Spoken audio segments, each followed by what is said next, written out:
ಬೆಳಗಿನ ಬೆಳಕು. ಅರಣ್ಯಕಾಂಡ 1:16-19. ಪರಲೋಕದಲ್ಲಿ ಹೆಸರು ದಾಖಲು. ನಾಯಕರನ್ನು ಹಾರಿಸಿಕೊಂಡ ನಂತರ ಮೋಶೆ ಮತ್ತು ಆರೋನರು ಅವರನ್ನು ಒಟ್ಟುಗೂಡಿಸಿದರು. ತದನಂತರ ಇಡೀ ಇಸ್ರಾಯೇಲ್ ಸಮುದಾಯವು ಯೆಹೋವನ ಮುಂದೆ ಒಂದಾಗಿ ನಿಲ್ಲುವಂತೆ ಕರೆಯಲ್ಪಟ್ಟಿತು. ಇದು ಕೇವಲ ಒಂದು ಸಾಧಾರಣ ಸಭೆಯಾಗಿರಲಿಲ್ಲ, ಅದು ಒಂದು ಪವಿತ್ರ ಸಭೆಯಾಗಿತ್ತು. ಕುಟುಂಬಗಳನ್ನು ಕೇವಲ ಒಂದು ಯಾದೃಚ್ಛಿಕ ಗುಂಪುಗಳಂತೆ ಪರಿಗಣಿಸಲಿಲ್ಲ. ಅವುಗಳನ್ನು ಅವರ ವಂಶಾವಳಿ, ಕುಲ ಮತ್ತು ಮನೆತನಗಳ ಆಧಾರದ ಮೇಲೆ ನೊಂದಿಸಲಾಯಿತು. ನಂತರ ಒಂದು ನಿರ್ದಿಷ್ಟ ಗಡಿಯನ್ನು ಗುರುತಿಸಲಾಯಿತು. ಯೆಹೋವನು ಮೋಶೆಗೆ ಆಜ್ಞಾಪಿಸಿದಂತೆಯೇ 20 ವರ್ಷ ಮತ್ತು ಅದಕ್ಕಿಂತ ಹೆಚ್ಚಿನ ವಯಸ್ಸಿನ ಪುರುಷರನ್ನು ಒಬ್ಬೊಬ್ಬರಾಗಿ ಎಣಿಕೆ ಮಾಡಲಾಯಿತು. ಸಿನಾಯ್ ಅರಣ್ಯದಲ್ಲಿ ದೇವರ ಸೂಚನೆಯ ಮೇರೆಗೆ ಹೆಸರುಗಳನ್ನು ಬರೆಯಲಾಯಿತು. ಅಂದರೆ ತನ್ನ ಜನರು ಕೇವಲ ಮುಖವಿಲ್ಲದ ಗುಂಪಲ್ಲ ಎಂಬುದನ್ನು ದೇವರು ಇಸ್ರಾಯೇಲಿಗೆ ಕಲಿಸುತ್ತಿದ್ದರು. ಆತನು ಕರೆಯುತ್ತಾನೆ, ಆಜ್ಞಾಪಿಸುತ್ತಾನೆ, ನೇಮಿಸುತ್ತಾನೆ, ಎಣಿಸುತ್ತಾನೆ ಮತ್ತು ದಾಖಲಿಸುತ್ತಾನೆ. ನೂತನ ಸೃಷ್ಟಿಯ ವಿಶ್ವಾಸಿಗಳಾಗಿ ನಾವು ಇದನ್ನು ಓದಿದಾಗ ಈ ಚಿತ್ರಣವು ಇನ್ನಷ್ಟು ಸ್ಪಷ್ಟವಾಗುತ್ತದೆ. ಏಕೆಂದರೆ ಸೀನಾಯ್ ಬೆಟ್ಟವು ಕೇವಲ ಒಂದು ನೆರಳಾಗಿತ್ತು, ಆದರೆ ನಾವು ಇಂದು ಅದಕ್ಕಿಂತ ಶ್ರೇಷ್ಠವಾದ ಸತ್ಯದಲ್ಲಿ ನಿಂತಿದ್ದೇವೆ ಎಂದು ದೇವರು ನಮಗೆ ತೋರಿಸುತ್ತಾರೆ. ನಾವು ಭಯ ಮತ್ತು ಹೊಗೆಯಿಂದ ಕೂಡಿದ ಸೀನಾಯ್ ಬೆಟ್ಟದ ಬಳಿ ಸೇರುವುದಿಲ್ಲ.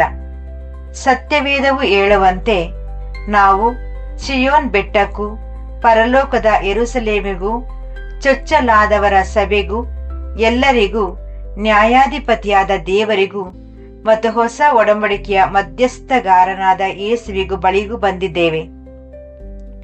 ಇಬ್ರಿಯರಿಗೆ 12:22-24. ಇದರ ಅರ್ಥ, ನೂತನ ಸೃಷ್ಟಿಯ ಜೀವನವು ಕೇವಲ ಒಬ್ಬ ವ್ಯಕ್ತಿಯ ಹೃದಯದೊಳಗೆ ಅಡಗಿರುವ ಸ್ವಂತ ನಂಬಿಕೆಯಲ್ಲ, ಇದು ದೇವರ ಪವಿತ್ರ ಸಭೆಯಲ್ಲಿನ ಒಡಂಬಡಿಕೆಯ ಸದೃಷ್ಟವಾಗಿದೆ. ಅರಣ್ಯದಲ್ಲಿ ಇಸ್ರಾಯೇಲರು ಯೆಹೋವನ ಮುಂದೆ ನಿಂತಿದ್ದರು. ನಾವು ಸಹ ಯೇಸುವಿನ ರಕ್ತದ ಮೂಲಕ ಯೆಹೋವನ ಮುಂದೆ ನಿಂತಿದ್ದೇವೆ. ಅವರು ಅದೇ ದಿನ ಒಟ್ಟುಗೂಡಿದರು. ಲೋಕಕ್ಕೆ ತಿಳಿಯದಿದ್ದರೂ ನಾವು ದೇವರ ಜನರಾಗಿ ನಿರಂತರವಾಗಿ ಒಟ್ಟುಗೂಡುತ್ತೇವೆ. ಪರಲೋಕವು ಇದನ್ನು ಸ್ಪಷ್ಟವಾಗಿ ನೋಡುತ್ತದೆ. ಅರಣ್ಯಕಾಂಡದಲ್ಲಿ ಜನರನ್ನು ವಂಶಾವಳಿಯ ಮೂಲಕ ನೋಂದಾಯಿಸಲಾಯಿತು. ಹೊಸ ಒಡಂಬಡಿಕೆಯಲ್ಲಿ ನಮ್ಮ ವಂಶಾವಳಿಯು ರಕ್ತ ಸಂಬಂಧಕ್ಕಿಂತ ಆಳವಾದುದು. ಅದು ನೂತನ ಜನ್ಮವಾಗಿದೆ. ನಾವು ಯಾಕೋಬನ ಕುಲಕ್ಕೆ ಸೇರಿದವರು ಎಂಬ ಕಾರಣಕ್ಕಾಗಿ ಎಣಿಸಲ್ಪಡುವುದಿಲ್ಲ. ಬದಲಾಗಿ ನಾವು ಕ್ರಿಸ್ತನಿಗೆ ಸೇರಿದವರು ಎಂಬ ಕಾರಣಕ್ಕಾಗಿ ಎಣಿಸಲ್ಪಡುತ್ತೇವೆ. ಮೋಶೆಯು ಹೇಗೆ ಅವರ ಹೆಸರುಗಳನ್ನು ದಾಖಲಿಸಿದನೋ ಹಾಗೆಯೇ ಹೊಸ ಒಡಂಬಡಿಕೆಯು ನಮಗೆ ಸಾಂತ್ವನ ಮತ್ತು ಗಂಭೀರತೆಯನ್ನು ನೀಡುವ ಒಂದು ಸತ್ಯವನ್ನು ಹೇಳುತ್ತದೆ. ನಮ್ಮ ಹೆಸರುಗಳನ್ನು ಬರೆಯಲಾಗಿದೆ. ದೆವ್ವಗಳು ನಮಗೆ ಅಧೀನವಾಗುತ್ತವೆ ಎಂಬ ಬಗ್ಗೆ ಸಂತೋಷ ಪಡಬೇಡಿ. ಬದಲಾಗಿ ನಿಮ್ಮ ಹೆಸರುಗಳು ಪರಲೋಕದಲ್ಲಿ ಬರೆಯಲ್ಪಟ್ಟಿವೆ ಎಂದು ಸಂತೋಷ ಪಡಿರಿ ಎಂದು ಯೇಸು ತನ್ನ ಶಿಷ್ಯರಿಗೆ ಹೇಳಿದನು. ಲೂಕ 10:20. ಇಬ್ರಿಯರ ಪತ್ರವು ಪರಲೋಕದಲ್ಲಿ ಹೆಸರು ಬರೆಯಲ್ಪಟ್ಟಿರುವ ಚೊಚ್ಚಲಾದವರ ಸಭೆ ಬಗ್ಗೆ ಮಾತನಾಡುತ್ತದೆ. ಇಬ್ರಿಯ 12:23. ಪ್ರಕಟಣೆ ಪುಸ್ತಕವು ಪದೇ ಪದೇ ಜೀವದ ಪುಸ್ತಕ ಬಗ್ಗೆ ಮಾತನಾಡುತ್ತದೆ. ಸಿನಾಯಿಯಲ್ಲಿ ಹೆಸರುಗಳನ್ನು ಅರಣ್ಯದಲ್ಲಿ ಬರೆಯಲಾಯಿತು. ಚಿಯೋನ್ನಲ್ಲಿ ಹೆಸರುಗಳನ್ನು ಪರಲೋಕದಲ್ಲಿ ಬರೆಯಲಾಗಿದೆ. ಇದು ಕೇವಲ ಕವಿತೆಯಲ್ಲ, ಇದು ಒಡಂಬಡಿಕೆಯ ಗುರುತಾಗಿದೆ. ದೇವರು ತನ್ನ ಜನರನ್ನು ಹೆಸರಿಟ್ಟು ಬಲ್ಲನು. ದೇವರ ದಾಖಲೆಯಲ್ಲಿ ಯಾವುದೇ ಪುಟಗಳು ಕಾಣೆಯಾಗುವುದಿಲ್ಲ. ಅಲ್ಲಿ ಅಕ್ಷರ ದೋಷಗಳಿರುವುದಿಲ್ಲ. ಅದು ಸಂಪೂರ್ಣ ನಿಖರತೆಯಿಂದ ಕೂಡಿರುತ್ತದೆ. ಅರಣ್ಯಕಾಂಡದಲ್ಲಿ ಈ ಜನಗಣತಿಗೆ ಒಂದು ಉದ್ದೇಶವಿತ್ತು. ಯುದ್ಧಕ್ಕೆ ಹೋಗಬಲ್ಲರನ್ನು ಎಣಿಸುವುದು ಇದರ ಗುರಿಯಾಗಿತ್ತು. ಅದಕ್ಕಾಗಿಯೇ ವಯಸ್ಸಿನ ಮಿತಿ ಮುಖ್ಯವಾಗಿತ್ತು. 20 ವರ್ಷ ಮತ್ತು ಅದಕ್ಕಿಂತ ಮೇಲ್ಪಟ್ಟ ವಯಸ್ಸು ಜವಾಬ್ದಾರಿಯ ಗುರುತಾಗಿತ್ತು. ಅಂದರೆ ಆ ವ್ಯಕ್ತಿಯನ್ನು ಸಮುದಾಯದ ಕರೆಯಲ್ಲಿ ಇನ್ನು ಮುಂದೆ ಮಗುವಿನಂತೆ ಪರಿಗಣಿಸಲಾಗುವುದಿಲ್ಲ. ಅವನು ಎಣಿಸಲ್ಪಟ್ಟಿದ್ದಾನೆ, ನೇಮಿಸಲ್ಪಟ್ಟಿದ್ದಾನೆ ಮತ್ತು ಜವಾಬ್ದಾರನಾಗಿದ್ದಾನೆ. ಅದೇ ರೀತಿ ನೂತನ ಸೃಷ್ಟಿಯ ವಿಶ್ವಾಸಿಗಳು ಕೇವಲ ಪ್ರೇಕ್ಷಕರಾಗಲು ರಕ್ಷಿಸಲ್ಪಟ್ಟಿಲ್ಲ, ನಾವು ಸೈನಿಕರಾಗಲು ರಕ್ಷಿಸಲ್ಪಟ್ಟಿದ್ದೇವೆ. ಆದರೆ ಲೌಕಿಕ ಕತ್ತಿಗಳಿಂದಲ್ಲ. ನಾವು ದೃಢವಾಗಿ ನಿಲ್ಲಲು, ಸೈತಾನನನ್ನು ಎದುರಿಸಲು, ನಂಬಿಕೆಯ ಸದುದ್ದೇಶದ ಹೋರಾಟವನ್ನು ಮಾಡಲು ಮತ್ತು ಯೇಸು ಕ್ರಿಸ್ತನ ಒಳ್ಳೆಯ ಸೈನಿಕರಂತೆ ಕಷ್ಟಗಳನ್ನು ಸಹಿಸಿಕೊಳ್ಳಲು ಕರೆಯಲ್ಪಟ್ಟಿದ್ದೇವೆ. ಎಫೆಸದವರಿಗೆ 6:10-18, 1 ತಿಮೋತಿಯ 6:12-2, 2 ತಿಮೋತಿಯ 2:3. ಪರಲೋಕದ ಸೈನ್ಯವು ದೈಹಿಕ ಶಕ್ತಿಯ ಮೇಲೆ ನಿರ್ಮಿತವಾಗಿಲ್ಲ, ಬದಲಾಗಿ ಆತ್ಮಿಕ ಸ್ಥಿರತೆಯ ಮೇಲೆ ನಿರ್ಮಿತವಾಗಿದೆ. ನಮ್ಮ ಹೋರಾಟವು ರಕ್ತ ಮಾಂಸಗಳ ವಿರುದ್ಧವಲ್ಲ, ಬದಲಾಗಿ ಆತ್ಮಿಕ ಶಕ್ತಿಗಳು, ಸುಳ್ಳುಗಳು, ಪ್ರಲೋಭನೆಗಳು, ಭಯ, ಅಹಂಕಾರ ಮತ್ತು ಲೋಕದ ಆಕರ್ಷಣೆಗಳ ವಿರುದ್ಧವಾಗಿದೆ. ಆದರೂ ನಾವು ಒಬ್ಬಂಟಿಯಾಗಿ ಹೋರಾಡುವುದಿಲ್ಲ. ಇಸ್ರಾಯೇಲಿಗೆ ಮೋಶೆ, ಆರೋನರು ಮತ್ತು ದೇವರ ಪಾಳೆಯದ ಶಿಸ್ತು ಇತ್ತು. ನಮಗೆ ನಮ್ಮ ಸೇನಾಧಿಪತಿಯಾದ ಕ್ರಿಸ್ತನು ಶಕ್ತಿಯಾಗಿ, ಪವಿತ್ರಾತ್ಮನು ಕತ್ತಿಯಾಗಿ, ದೇವರ ವಾಕ್ಯವು ಗುರಾಣಿಯಾಗಿ, ನಂಬಿಕೆ ಎದೆಯ ಕವಚವಾಗಿ, ನೀತಿ ಮತ್ತು ಪಾದರಕ್ಷೆಯಾಗಿ ಸಮಾಧಾನವೂ ಇದೆ. ಈಗ 20 ಎಂಬ ಸಂಖ್ಯೆಯ ಅರ್ಥವು ನಮ್ಮ ನಡಿಗೆಗೆ ಒಂದು ಬಲವಾದ ಕನ್ನಡಿಯಾಗುತ್ತದೆ. 20 ವರ್ಷ ಎಂಬುದು ಎಣಿಕೆಗೆ ಬರುವ ವಯಸ್ಸು ಮತ್ತು ಜವಾಬ್ದಾರಿಯ ವಯಸ್ಸು ಎಂದು ನಾವು ನೋಡಿದ್ದೇವೆ. ಬೈಬಲ್ ಈ 20 ಸಂಖ್ಯೆಯನ್ನು ದೀರ್ಘಕಾಲದ ಸಹನೆಯನ್ನು ವಿವರಿಸಲು ಬಳಸುತ್ತದೆ. ಯಾಕೋಬನ 20 ವರ್ಷಗಳ ದುಡಿಮೆ, ಒಡಂಬಡಿಕೆಯ ಮಂಜೂಷದ 20 ವರ್ಷಗಳ ಕಾಯುವಿಕೆ, ಸಂಸೋನನ 20 ವರ್ಷಗಳ ನ್ಯಾಯ ತೀರ್ಪು. 20 ಎಂಬುದು ನಂಬಿಗಸ್ತಿಕೆಯನ್ನು ಪರೀಕ್ಷಿಸಿ ಸಾಬೀತುಪಡಿಸುವ ಒಂದು ದೀರ್ಘಕಾಲದ ಅವಧಿಯ ಚಿತ್ರಣವಾಗಿದೆ. ಕ್ಷಣಿಕ ಫಲಿತಾಂಶಗಳನ್ನು ಬಯಸುವ ಈ ಪೀಳಿಗೆಗೆ ನೂತನ ಸೃಷ್ಟಿಯ ವಿಶ್ವಾಸಿಗಳು ಕೇಳಬೇಕಾದ ಸಂದೇಶವಿದು.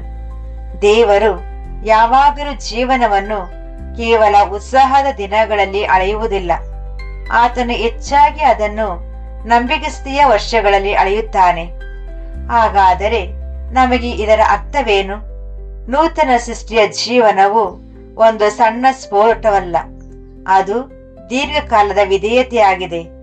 ನಾವು ಪುನರ್ಜನ್ಮ ಪಡೆದ ದಿನವೇ ನಮ್ಮ ಹೆಸರು ಪರಲೋಕದಲ್ಲಿ ಬರೆಯಲ್ಪಟ್ಟಿತ್ತು ಮತ್ತು ನಾವು ದೇವರ ಚಿಯೋನ್ ಸಭೆಯಲ್ಲಿ ಸೇರಿಸಲ್ಪಟ್ಟೆವು.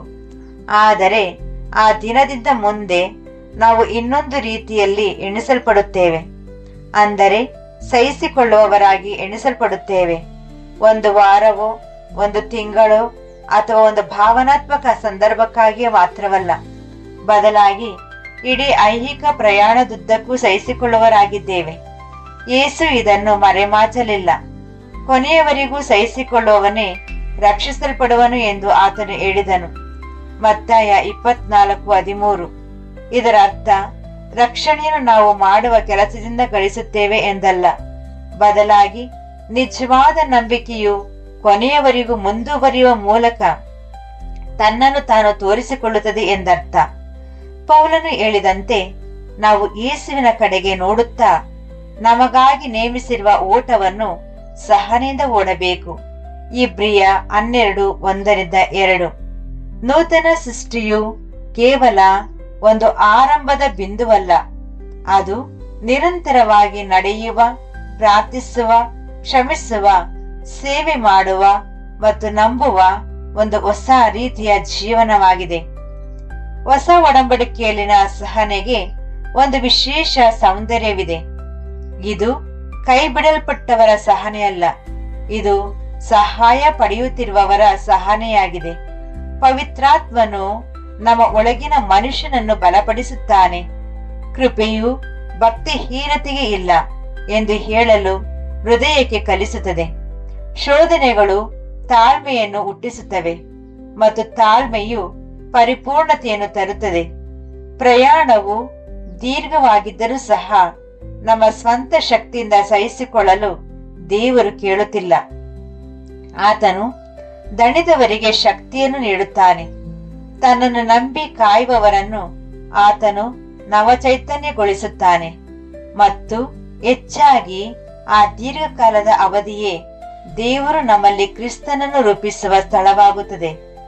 ಅರಣ್ಯದಲ್ಲಿ ಇಸ್ರಾಯೇಲ್ ದೇವ ಅವಲಂಬನೆಯನ್ನು ಕಲಿತಿತ್ತು. ನಮ್ಮ ಪ್ರಯಾಣದಲ್ಲಿ ದೇವರು ಅದನ್ನೇ ಕಲಿಸುತ್ತಾನೆ.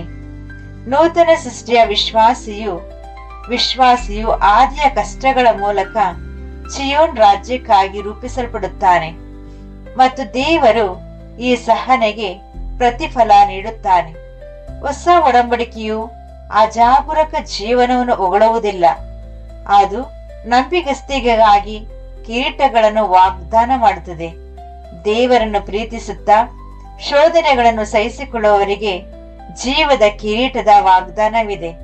ಯಾಕೋಬ 1:12. ಕ್ರಿಸ್ತನ ಪ್ರತ್ಯಕ್ಷತೆಯನ್ನು ಪ್ರೀತಿಸುವವರಿಗೆ ನೀತಿಯ ಕಿರೀಟದ ಬಗ್ಗೆ ಪೌಲನು ಮಾತನಾಡುತ್ತಾನೆ. 2 ತಿಮೋತಿಯ 4:8. ಮರಣದ ತನಕ ನಂಬಿಗಸ್ತನಾಗಿರು, ನಿನಗೆ ಜೀವದ ಕಿರೀಟವನ್ನು ಕೊಡುವೆನು ಎಂದು ಯೇಸು ತನ್ನ ಜನರಿಗೆ ಹೇಳುತ್ತಾನೆ. ಪ್ರಕಟಣೆ 2:10. ಪ್ರತಿಫಲವು ಲಂಚವಲ್ಲ, ಅದು ತನ್ನ ಮಕ್ಕಳಲ್ಲಿ ತನ್ನ ಕೃಪೆಯು ಉಂಟು ಮಾಡಿದ ಫಲವನ್ನು ಗೌರವಿಸುವ ತಂದೆಯ ಸಂತೋಷವಾಗಿದೆ. ನಾವು ಸಹಿಸಿಕೊಳ್ಳುವಾಗ, ಶ್ರಮಿಸುವಾಗ, ಸೇವೆ ಮಾಡುವಾಗ ಮತ್ತು ನಂಬಿಗಸ್ತೆಯಿಂದ ಇರುವಾಗ ಪರಲೋಕವು ಅದನ್ನು ದಾಖಲಿಸುತ್ತದೆ. ಅರಣ್ಯದಲ್ಲಿ ಹೆಸರುಗಳನ್ನು ಹೇಗೆ ಬರೆಯಲಾಗಿದೆಯೋ ಹಾಗೆಯೇ ಪ್ರೀತಿ ಮತ್ತು ಸಹನೆಯ ಕೆಲಸಗಳನ್ನು ಸಹ ದೇವರು ನೆನಪಿಸಿಕೊಳ್ಳುತ್ತಾನೆ. ಇಬ್ರಿಯ 6:10. ಯಾವುದೂ ವ್ಯರ್ಥವಾಗುವುದಿಲ್ಲ, ಯಾವುದೇ ಪ್ರಾರ್ಥನೆಯೂ ಮರೆತು ಹೋಗುವುದಿಲ್ಲ, ಯಾವುದೇ ಗುಪ್ತ ವಿಧೇಯತೆಯೂ ದೇವರಿಗೆ ಕಾಣದಂತಿರುವುದಿಲ್ಲ. ಆದ್ದರಿಂದ 20 ವರ್ಷ ವಯಸ್ಸಿನ ಈ ಜನಗಣತಿಯು ಕೇವಲ ಇತಿಹಾಸವಲ್ಲ, ಅದೊಂದು ಕರೆ. ಅದು ಹೀಗೆ ಹೇಳುತ್ತದೆ, ದೇವರು ತನ್ನ ಜನರನ್ನು ಎಣಿಸುತ್ತಾನೆ. ಅದು ಹೀಗೆ ಹೇಳುತ್ತದೆ, ದೇವರು ಜವಾಬ್ದಾರಿಯನ್ನು ನೇಮಿಸುತ್ತಾನೆ. ಅದು ಹೀಗೆ ಹೇಳುತ್ತದೆ, ದೇವರು ಒಂದು ಸುಸಂಘಟಿತ ಸೈನ್ಯವನ್ನು ರೂಪಿಸುತ್ತಿದ್ದಾನೆ. ಮತ್ತು ಅದು ನೂತನ ಸೃಷ್ಟಿಯ ವಿಶ್ವಾಸಿಗಳಿಗೆ ಹೀಗೆ ಮೆಲ್ಲನೆ ಹೇಳುತ್ತದೆ, ನಾವು ಚಿಯೋನ್ ಬೆಟ್ಟಕ್ಕೆ ಬಂದಿದ್ದೇವೆ, ನಮ್ಮ ಹೆಸರುಗಳನ್ನು ಬರೆಯಲಾಗಿದೆ, ನಾವು ಸೈನಿಕರಾಗಿ ಕರೆಯಲ್ಪಟ್ಟಿದ್ದೇವೆ. ಆದ್ದರಿಂದ ನಂಬಿಕೆಯು ದೃಷ್ಟಿಯಾಗುವವರೆಗೆ ಇಡೀ ಐಹಿಕ ಪ್ರಯಾಣದುದ್ದಕ್ಕೂ ನಾವು ದೀರ್ಘಕಾಲದ ಅವಧಿಯನ್ನು ಸಹಿಸಿಕೊಳ್ಳಬೇಕು. ಸಿನಾಯ್ ಅರಣ್ಯದಲ್ಲಿ ಮೋಶೆಯು ಹೆಸರುಗಳನ್ನು ದಾಖಲಿಸಿದನು. ಹೊಸ ಒಡಂಬಡಿಕೆಯಲ್ಲಿ ಸ್ವತಃ ದೇವರೇ ಪರಲೋಕದಲ್ಲಿ ಹೆಸರುಗಳನ್ನು ಬರೆಯುತ್ತಾನೆ ಮತ್ತು ಬರೆಯುವ ಆತನೇ ಬಲಪಡಿಸುತ್ತಾನೆ, ಕಾಪಾಡುತ್ತಾನೆ ಮತ್ತು ಪ್ರತಿಫಲ ನೀಡುತ್ತಾನೆ. ಆದ್ದರಿಂದ ನಾವು ಲೆಕ್ಕವಿಲ್ಲದ ಜನರಂತೆ ಬದುಕಬಾರದು. ನಮ್ಮ ಸೇನಾಧಿಪತಿಯು ನಮ್ಮನ್ನು ಮನೆಗೆ ಕರೆಯುವವರೆಗೆ ಜವಾಬ್ದಾರಿ ಉಳ್ಳವರಾಗಿ, ನಂಬಿಗಸ್ತರಾಗಿ, ಸ್ಥಿರವಾಗಿ ಮತ್ತು ಭರವಸೆಯಿಂದ ತುಂಬಿದ ಚಿಯೋನ್ನ ನೋಂದಾಯಿತ ಜನರಂತೆ ಬದುಕೋಣ. ಪ್ರಾರ್ಥನೆ. ತಂದೆಯಾದ ಯೆಹೋವನೇ, ನೀನು ನಮ್ಮನ್ನು ಕೇವಲ ಮುಖವಿಲ್ಲದ ಜನಸಂದಣಿಯಂತೆ ಪರಿಗಣಿಸದೆ ನಮ್ಮನ್ನು ಹೆಸರಿಟ್ಟು ಕರೆದು ಕ್ರಮಪಡಿಸಿ ನಮ್ಮನ್ನು ಬಲವನ್ನವನ್ನಾಗಿದ್ದಕ್ಕಾಗಿ ವಂದನೆಗಳು. ನಮ್ಮ ಮಧ್ಯಸ್ಥರಾದ ಯೇಸುವಿನ ಮೂಲಕ ನಾವು ಚಿಯೋನ್ ಬೆಟ್ಟಕ್ಕೆ ಬಂದಿದ್ದೇವೆ ಮತ್ತು ನಮ್ಮ ಹೆಸರುಗಳು ನಿಮ್ಮ ಪವಿತ್ರ ಸಭೆಯಲ್ಲಿ ಪರಲೋಕದಲ್ಲಿ ಬರೆಯಲ್ಪಟ್ಟಿವೆ ಎಂಬುದಕ್ಕಾಗಿ ವಂದನೆಗಳು. ಈ ಆಧ್ಯಾತ್ಮಿಕ ಯುದ್ಧದಲ್ಲಿ ನಮ್ಮನ್ನು ನಂಬಿಕಸ್ಥ ಸೈನಿಕರನ್ನಾಗಿ ಮಾಡು. ನಿನ್ನ ಆತ್ಮದಲ್ಲಿ ಬಲಿಷ್ಠರಾಗಿಯೂ ನಿನ್ನ ವಾಕ್ಯದಲ್ಲಿ ಸ್ಥಿರವಾಗಿಯೂ ಮತ್ತು ನೀನು ನೀಡುವ ಕವಚದಿಂದ ಸಂರಕ್ಷಿಸಲ್ಪಟ್ಟವರಾಗಿಯೂ ಇರುವಂತೆ ಮಾಡು. ನಂಬಿಕೆಯು ದೃಷ್ಟಿಯಾಗುವವರೆಗೆ ಯೇಸುವಿನ ಮೇಲೆ ದೃಷ್ಟಿ ಇಟ್ಟು ದೀರ್ಘಕಾಲದ ಅವಧಿಯನ್ನು ತಾಳ್ಮೆಯಿಂದ ಮತ್ತು ಪವಿತ್ರತೆಯಿಂದ ಸಹಿಸಿಕೊಳ್ಳಲು ನಮಗೆ ಕಲಿಸು. ಪ್ರಯಾಣವು ಕಷ್ಟಕರವಾದಾಗ ನಿನ್ನ ಕೃಪೆಯಿಂದ ನಮ್ಮನ್ನು ಬಲಪಡಿಸು. ಇದರಿಂದ ನಾವು ಓಟವನ್ನು ಚೆನ್ನಾಗಿ ಮುಗಿಸಿ ನೀನು ವಾಗ್ದಾನ ಮಾಡಿದ ಕಿರೀಟವನ್ನು ಪಡೆದುಕೊಳ್ಳುವಂತಾಗಲಿ. ಯೇಸುವಿನ ಹೆಸರಿನಲ್ಲಿ ಆಮೆನ್.